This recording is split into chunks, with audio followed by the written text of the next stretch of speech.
San Francisco.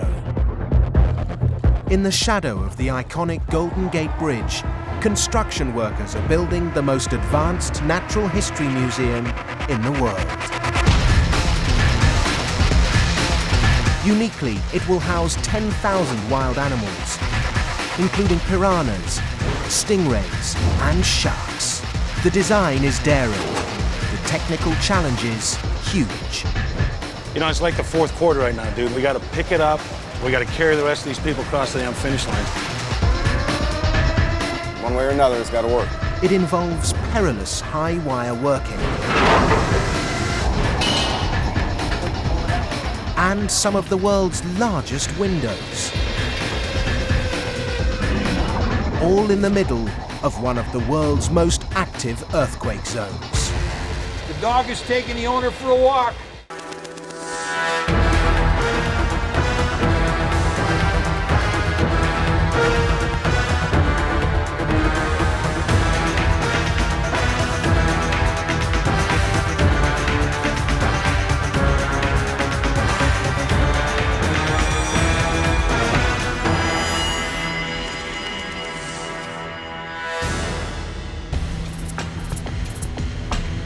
In Golden Gate Park, workers are building the new California Academy of Sciences.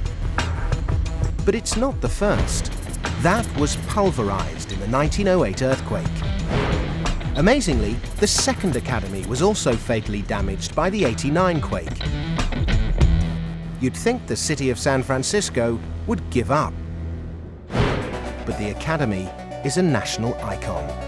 The third, designed by one of the world's top architects, Renzo Piano, is being built to last. Piano's blueprint is visionary. It's set to be the jewel in the architectural crown of West Coast America. But turning this remarkable museum into a reality is a huge challenge, requiring 70,000 tons of concrete, 6,000 tons of steel, some of the world's biggest windows, and one more key ingredient, a crack team of 500 battle-hardened construction workers. For guys like construction boss Keith Morrison, the $500 million academy is the job of a lifetime. I'm 54 years old now, and I have never seen anything. You know, I've been in the business 30 years, and I've never had the opportunity to build something like this.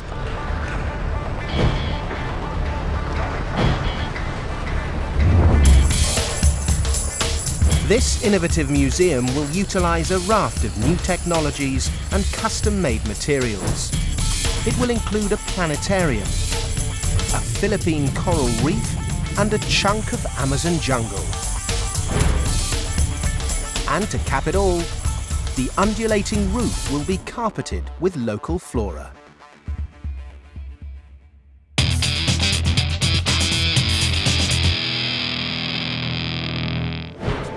Keith and the team are a year into the project, and they've reached a critical stage. It's July, and the team must get the museum roof on, and therefore the building weatherproofed, by the time San Francisco's notorious rain hits in the autumn. But first, they have two huge hurdles to overcome.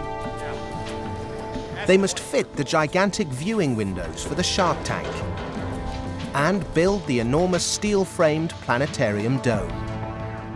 It's real important for us in California. We start getting our rain somewhere around the end of October, that we need to get our roofs on our building. We just got to work 10 hours a day, 6 days a week, and get the job done.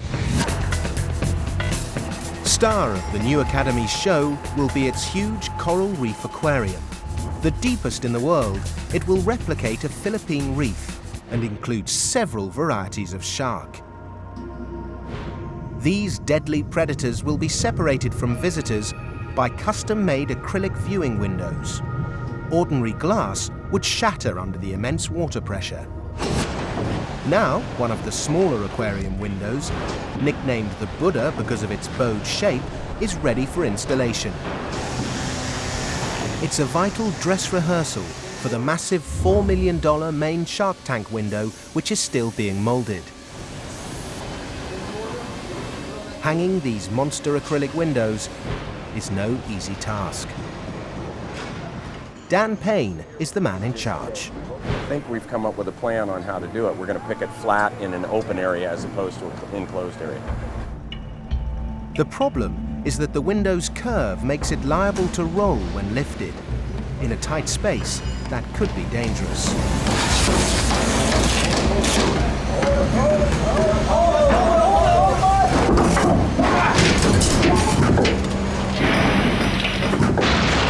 The window crashes out of control.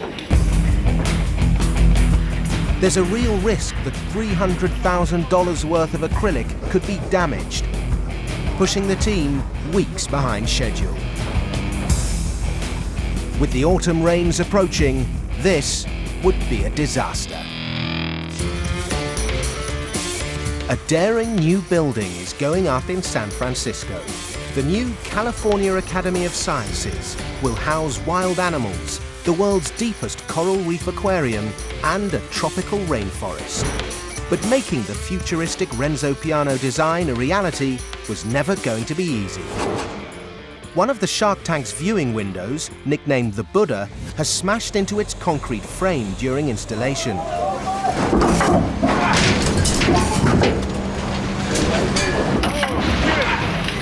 Supervisor Dan Payne explains what went wrong. Because of the bowed shape, they didn't take into account that the center point of the crane was further over than it should have been with the bow of the glass. And when they did, it swung. And when it swung, it hit the wall. Scared the hell out of me.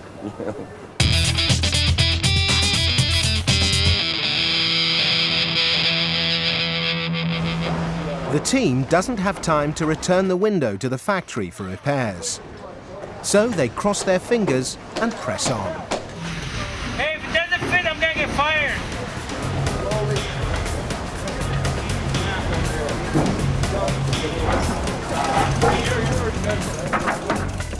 It's gonna fit.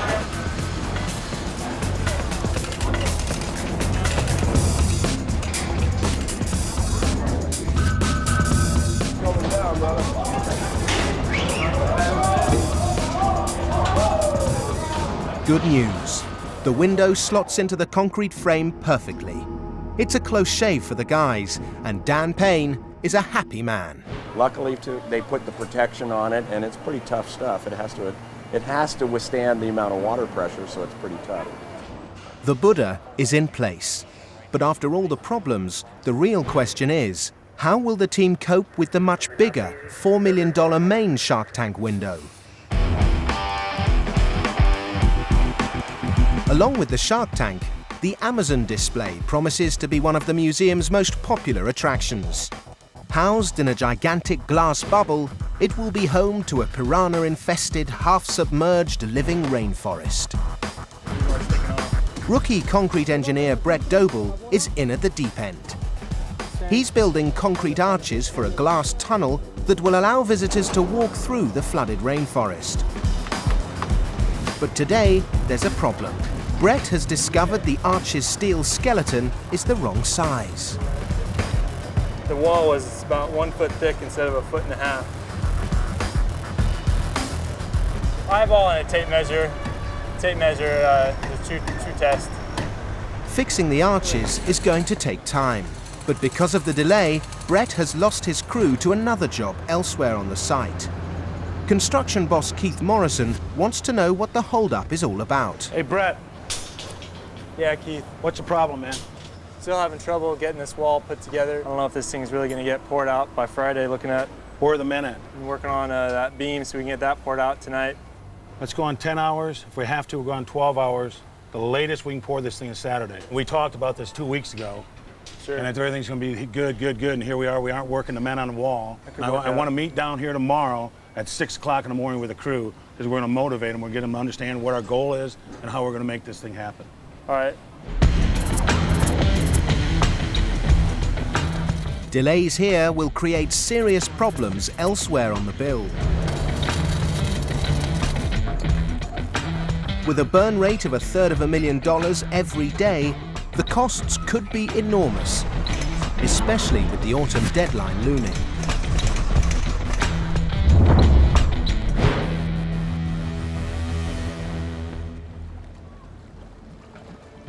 dawn, the San Francisco Bay. As commuters begin their daily trek to work, at the Academy site, Keith Morrison and the Amazon crew hold a crisis meeting. You know how important this wall is to us. We got to get the damn thing poured. Keith wants the concrete poured by Saturday, but the arch's framework still isn't finished. We were supposed to pour the whole wall, right? Yes. So what's the... We got to work 10, 12 hours. I want to make sure to get this thing pulled off. This is the most important area we got. This is the thing that leads this whole job, and you know that. I'm disappointed that we didn't work overtime last night. But let me tell you something. We need to make sure that your second command can be working this wall, right? No problem. So the whole show doesn't stop because you're not here. Okay. Right? Back on the job, Brett's team have just 72 hours before the big concrete pour. The Amazon tank delay, however, isn't the only challenge facing Keith Morrison. His biggest problem is the shark tank. There's no sign of its main viewing window, and it's now 6 weeks behind schedule. We've got an issue with the glass delivery. We're running almost 6 weeks late. We've tried to hold the steel up, but now we're going to have to set the steel to 17th. And what it's going to do is make the main view a lot more difficult for these folks to set, but we really can't hold the schedule up anymore. It's a large window. We're pulling the trigger a little late, but we'll get it done. There are only 3 companies in the world that manufacture acrylic windows on this enormous scale. One of them is Reynolds, 1,600 kilometers from San Francisco, here in Grand Junction, Colorado. At 40 centimeters thick, crucially, the windows are earthquake-proof, yet still perfectly transparent. These monster windows are baked in ovens at 200 degrees for an astonishing 40 days. Then they're cut and polished before being shipped out. However, the Reynolds factory itself almost went into meltdown when their main oven broke. This has put them 6 weeks behind schedule for the biggest of the Academy's windows, the Shark Tank main window. The Academy's huge aquariums will be home to all sorts of extraordinary creatures. As well as stingrays and sharks, these strange garfish should be a big draw. Weighing up to 140 kilograms, the gar is an evolutionary throwback, boasting armored scales and razor-sharp teeth. For the moment, they're in a temporary tank the other side of San Francisco. The sooner the team complete the aquariums, the sooner these gars can move into their new home. Finally, the Colorado factory have finished the Shark Tank's huge main window.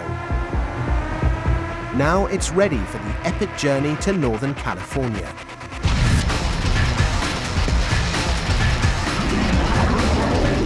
Transporting the $4 million window across 3 states is a logistical nightmare. It's so wide, it can only be moved at night with a police escort. It's so heavy, they can only move at a snail's pace.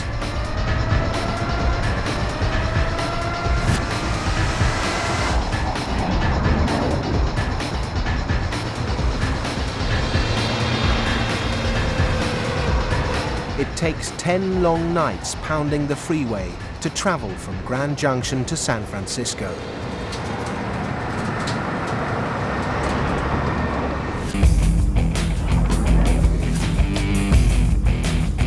The new Academy will be one of a kind.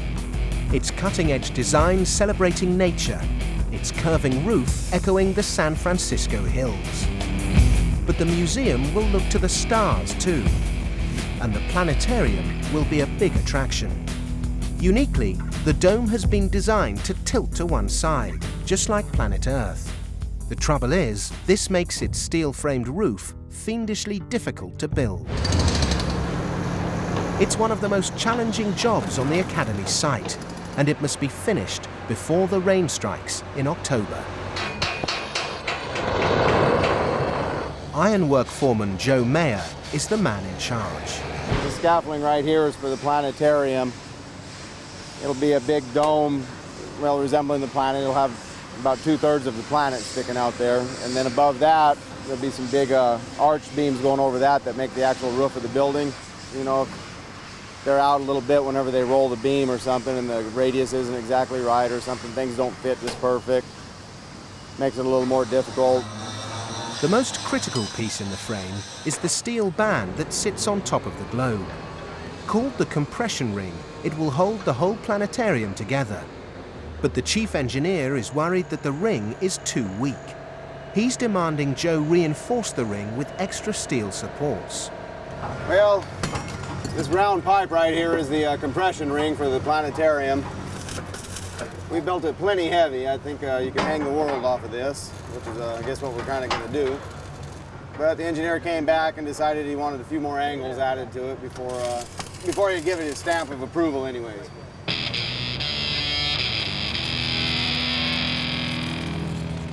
All right.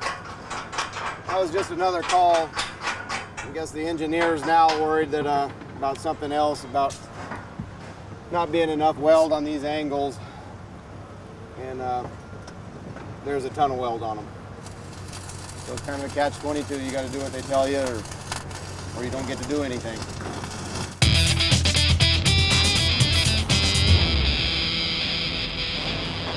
The next task for Joe and his men is to install the first of the enormous curved steel girders that will give the dome its shape.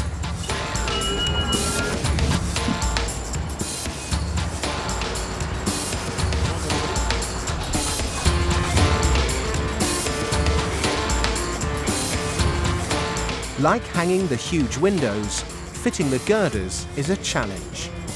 With less than a centimetre to spare, it's going to be tight for girder number 1.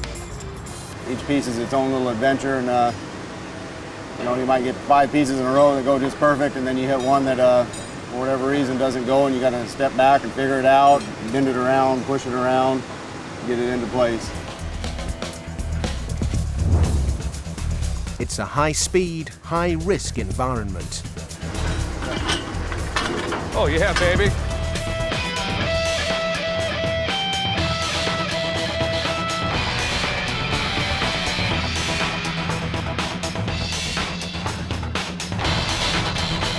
One girder down, 11 more to go.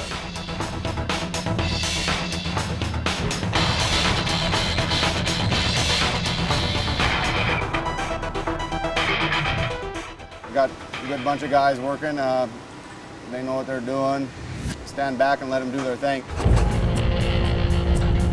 The next job is to bolt the girders together. The guys who do this are the daredevils of construction. If you work the high steels, vertigo is not an option. To me, whenever I was working in the gang, that's kind of what you aspired to. You know, if you really wanted to connect and stuff, that's where you wanted to be, out on the iron. A little bit of a adrenaline junkie, I guess it takes. For JP, it's the next best thing to dangling from a rope in Yosemite Valley. I came back from a climbing trip broke. Needed a job, fell into it. Best job I know about in construction. I wouldn't want to be anything else. I can't do nothing else. For once, it's all going to plan. The steels are a good fit and progress is rapid.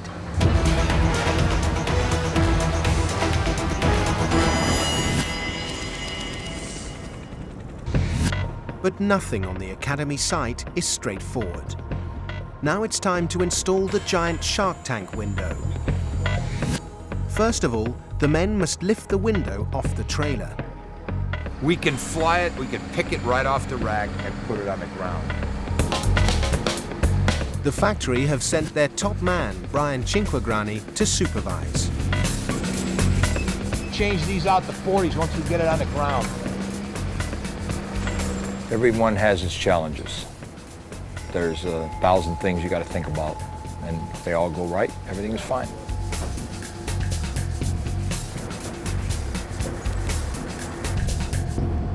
You know, the crane really takes the weight. All we're doing is living with the stress of of making it work.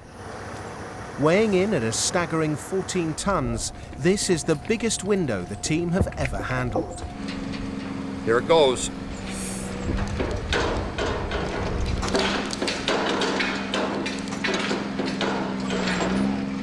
The problem is that it's shaped like a giant sail. If it catches the wind, it can become unmanageable. We've never done a window like this before. I mean, we've done big cylinders, big flat panels, big tunnels, but you know, you get to one that the shape is just a little different and what it's going to react to is a little different. Just then, Brian's worst fears are realized. The wind suddenly picks up. I'm trying to pull it. It's pulling me. I ain't pulling it. Trust me on that. The $4 million window is swinging dangerously close to some steel girders. The dog is taking the owner for a walk. The Academy's biggest and most expensive window is hanging in the balance. So too is the October deadline.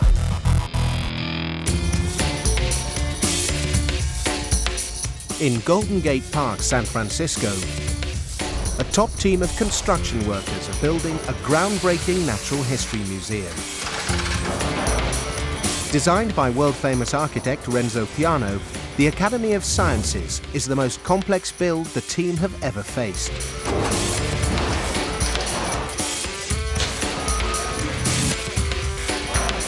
Now they're installing the gigantic viewing window for the world's deepest shark tank. But a critical situation has flared up. Dangling from the end of a crane, the bowed window has caught the wind and is swaying dangerously close to the planetarium steels. I'm trying to pull it. It's pulling me. I ain't pulling it. Trust me on that. Chief Supervisor Brian Cinquagrani orders the crane operator to winch the giant pane away from the dome. Can he take it? How can he trolley out a little bit, Juan? You got to get it over that unit right there. Have him trolley out a little more. As long as when it swings, he don't hit no cables or no steel. All right, we clear that? Now the window is close to the far end of the tower crane's boom. But the crane's alarm sounds, warning that any further and the crane is in danger of toppling. Not good. Not good. Not good at all. The crane has stopped working. Its safety cutout circuits have kicked in. Of all the Academy's huge windows, this is the largest, heaviest, most awkward, and the most expensive. I'm not going to be able to trolley this down far enough. One false move, and it's $4 million trashed.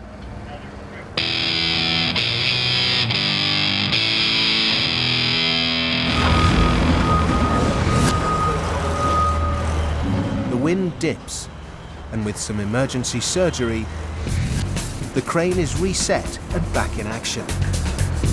But the next big challenge for the men is slotting the unruly window into its concrete frame. So normally, as you come in, it just goes boom. This one, the geometry is a little different. We really don't know how it's going to react to different things. You know, we can imagine, and we don't know because the center of gravity is different on this one. Okay, down. Panel saying right 80. Down.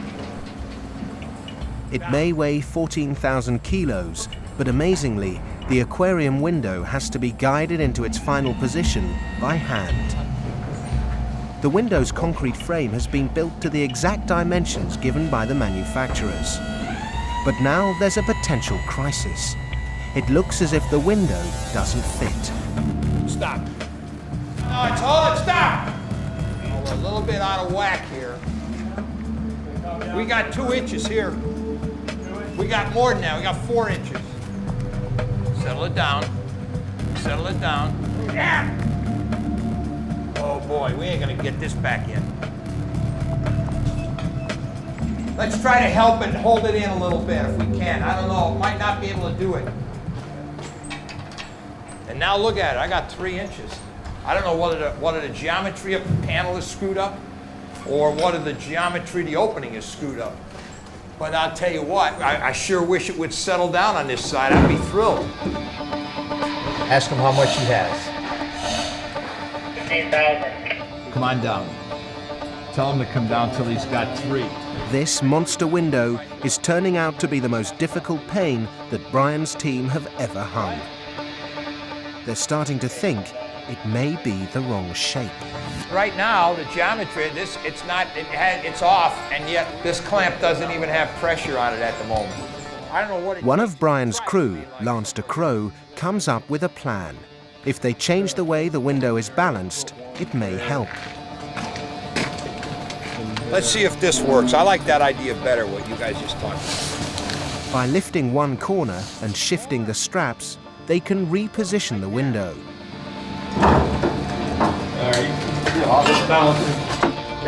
That's inside quarter points, I think. Collectively, you got the 3 best guys in the world that could do this work. You got 30, 40 years of experience here. We've worked all over the world and we've done it all. We all feel as old as each other. There's probably the one that feels the oldest right up there. No rest for the wicked, they say. It's a moment of truth for the team. Having secured 3 corners of the window, they need to drop the final corner into position. What's he got? What does he hold, boy? Nothing? Oh, look at he's got slack up there, Jared. Look at it. With a mix of brain power and brute force, Brian and the team hit the jackpot. The window is secured, and at last they can relax. Today, nobody got hurt. Nothing happened to the panel. Life is good. You know, I like to say that I'm the king, but we're all kings. It's a major achievement. The biggest of the Academy's huge windows is in place. Those prehistoric garfish may not be homeless for too much longer.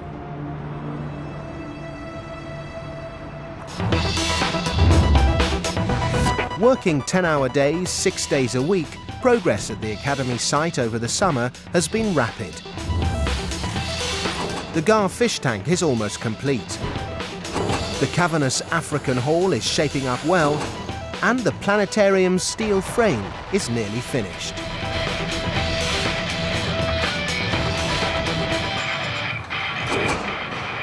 But now it's early September, and the race is on. San Francisco's notorious rain will arrive within weeks. Joe Mayer and his team must get the planetarium roof finished and the building weatherproofed in double quick time. Push is on right now. They're pushing. They want the whole roof done. Project like this, it doesn't take much, kind of the 1 week link or something like that, and the chain busts and things can go bad pretty quick. They're facing a huge extra challenge.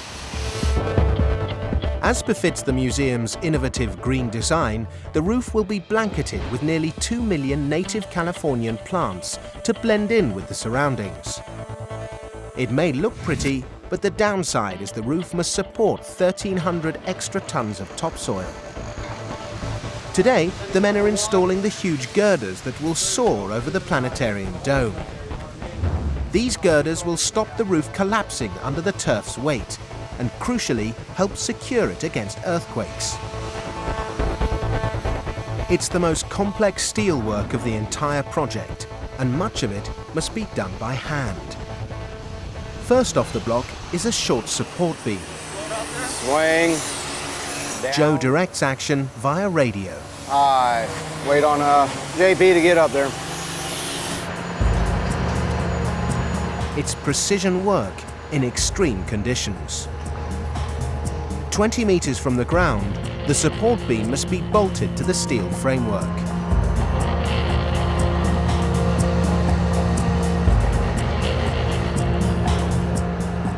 Make sure you get those nice and tight. You're gonna have a beam going across there. If any of the holes are more than a couple of millimeters out, they'll have to start all over again. Yeah, the nature of the connections are a little hard to get to right there. We've had problems with a few of them out here. Had to take some of the beams back down, open the holes up a little bit more. Hey, JP, after that one, we're gonna put one of the long beams together up here.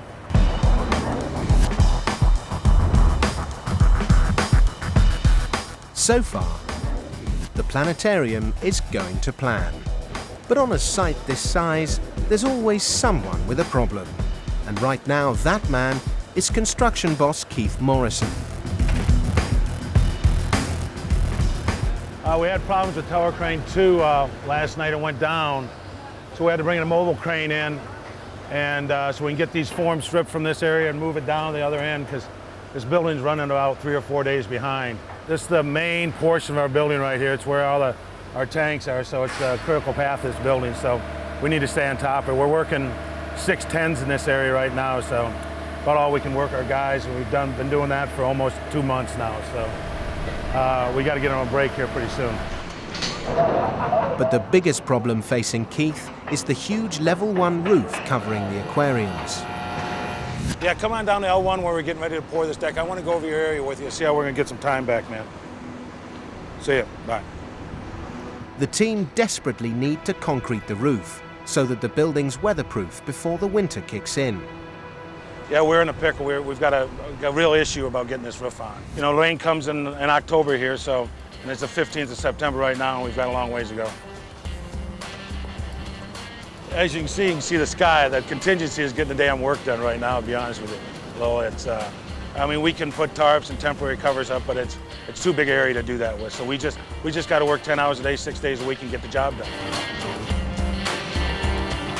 Brett Doble is in charge of the job. It's Friday, and his team are scheduled to pour the concrete on Sunday. But unfortunately for Brett, the Academy's meticulous project manager, Pamela Brandon, is about to do a snap inspection of the roof tomorrow morning. Until Pamela gives the thumbs up, the concrete can't be poured. Brett has less than 24 hours to make sure the decking is up to scratch. And most importantly, earthquake-proof. There's just a lot of things to finish by tomorrow morning, but we'll make through the inspection, no problem. I've seen worse decks, worse areas, so we're fine. Back at the planetarium, next on the roster of jobs is installing one of the awesome 30-meter roof steels, which will arc over the planetarium dome.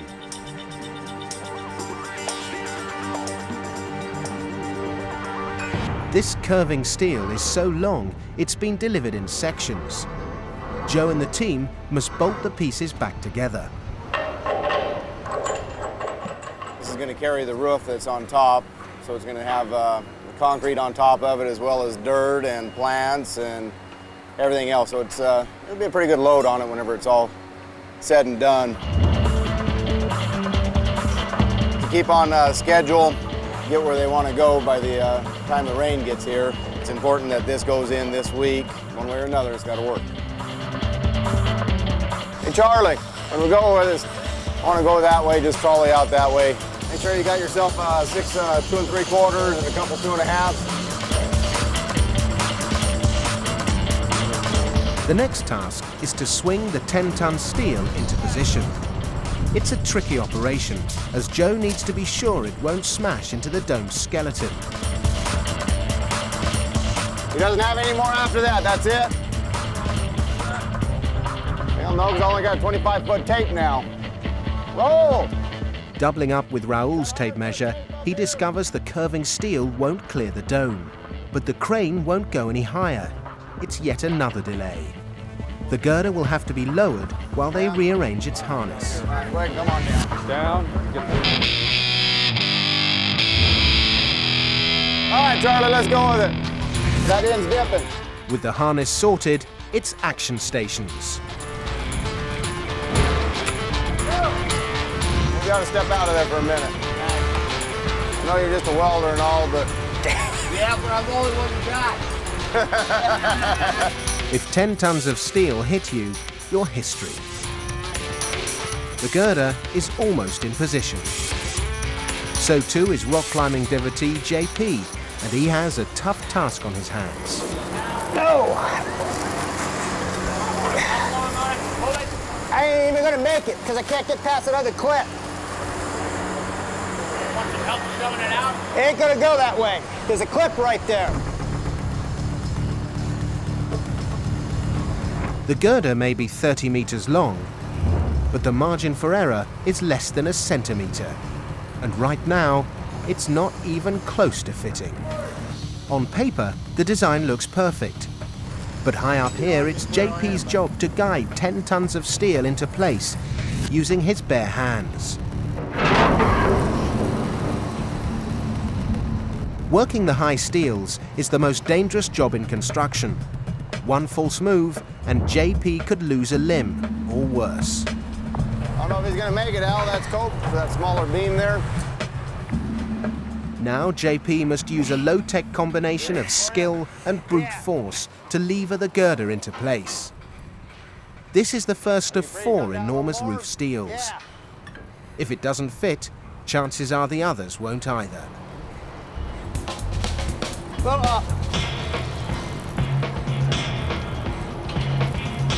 How's your elevation, John? It's touch and go. But suddenly JP strikes gold and the girder clicks into place.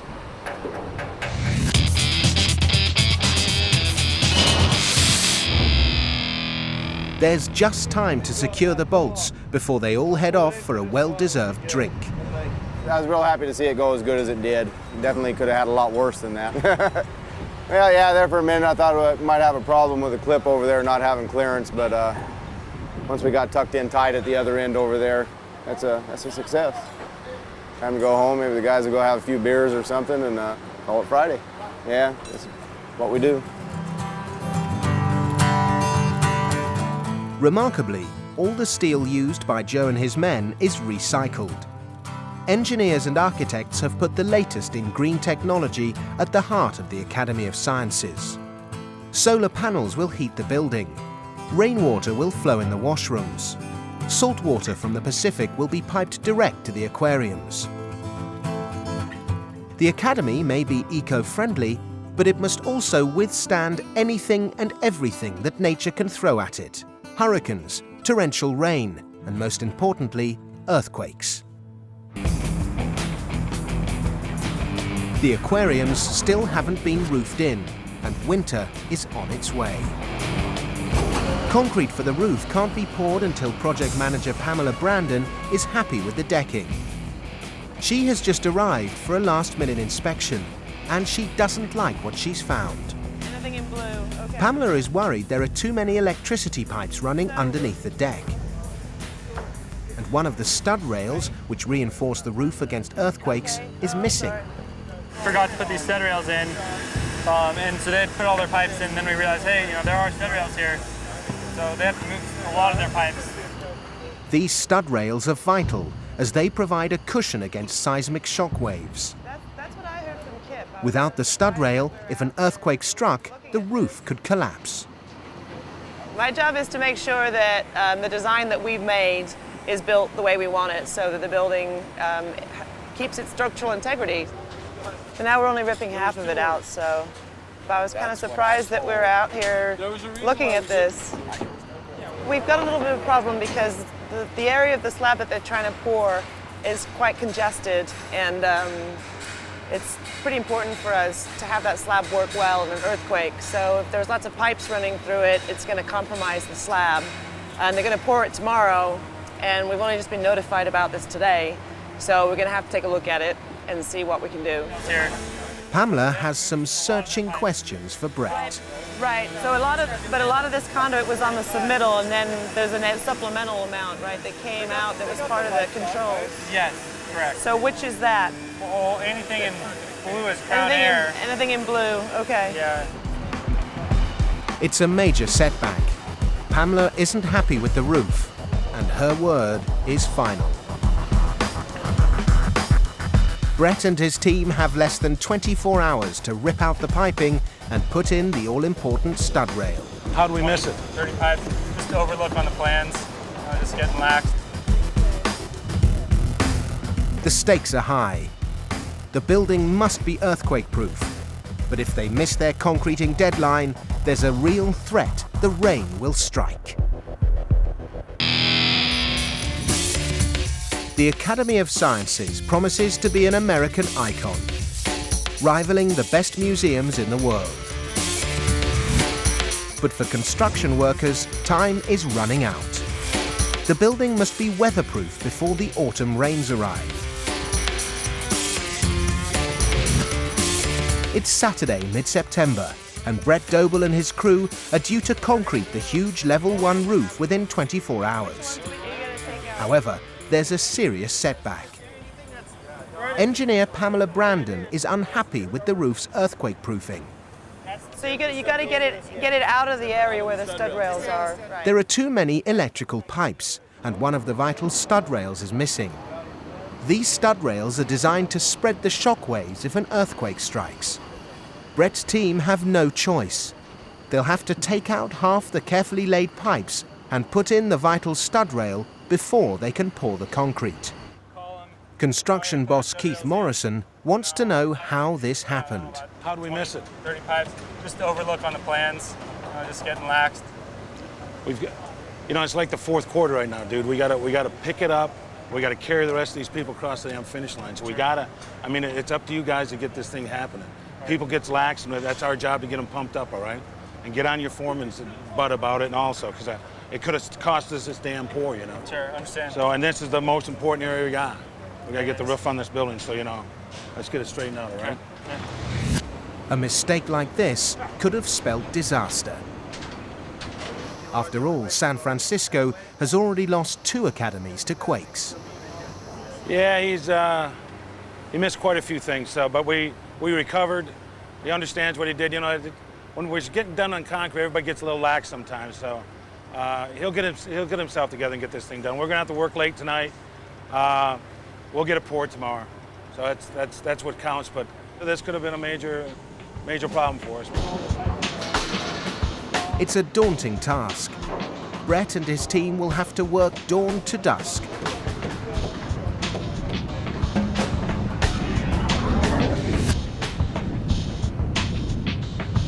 But against the odds, they make the Sunday deadline.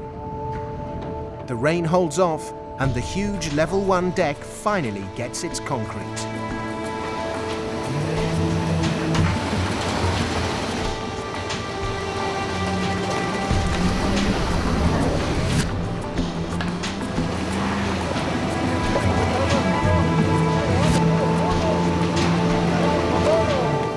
This is a major triumph.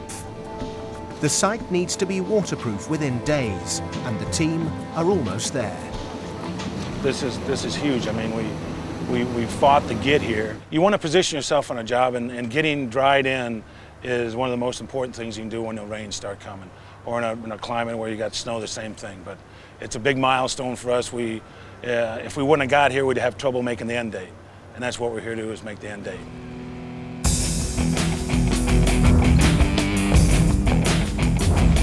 The Academy of Sciences' revolutionary design make it a huge test for construction workers and engineers. Now, architect Renzo Piano's vision is close to a reality. The team have installed the huge aquarium windows. They've put together the planetarium's steel-framed dome. And they've concreted the huge level 1 deck. Now Keith and the guys are on the home stretch. Before long, 2 million visitors will be streaming through the doors every year. They'll expect to be dazzled by tropical rainforest, coral reef, alligators and sharks in one of the world's most awe-inspiring museums. Luckily for visitors and those garfish, the kings of construction are at the top of their game.